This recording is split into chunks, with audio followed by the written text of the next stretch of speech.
कौन आइला ना माटी पानी पवन सूर्य और आकाश समस्त मिळमिशी कथाबार्ता हठात कि झरझर शब्द करी पानी कहिला मु हेउछि सबुठ बड़ कारण मु न रहिला पृथ्वी रे जीव जगत बंची पारिबे नहीं तेणु मु हेउछि सबुठ बड़। एहा सुनी साई साई शब्द करी पवन कहिला मु हेउछि सिना सबुठ बड़ तू न रहिला भी चलिबो मु जदि न रहिबी ताले पृथ्वी रे लोक माने श्वासक्रिया करिबा किपरि तेणु मु हेउछि सबुठ बड़।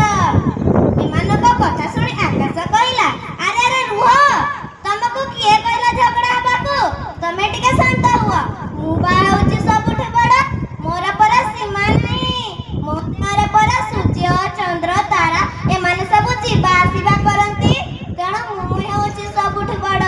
किंतु माटी किछि कहू न थाए माटी कहला अरे सांग माने तमे झगड़ा हुआनी ए कथा सुनी सूर्य देवता रागी पुणी थरे कहले अरे तू कोन कहले झगड़ा हेबेनी मु सिना सबुठ बड़ मु न रहिले पूरा पृथ्वी रे दिन हबो नै तेणु मु हेउछि सबुठ बड़।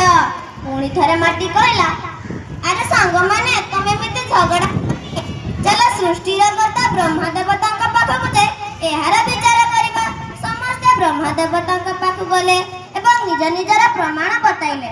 ब्रह्मा देवता समस्तक कथा सुनुथांती किंतु माटी किछि कहू न थाए।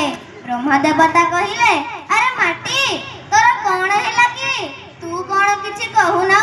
ब्रह्मा देवता कहिले माटी कहला अरे प्रभु मु आपनको कोन कहिबेले मोर की क्षमता अछि कि। ब्रह्मा देवता कहिले अरे तोर भी अछि किछु उपकार तू न कहिला कोन एमान रहिबे ना तू भी होउछु समस्तक परि।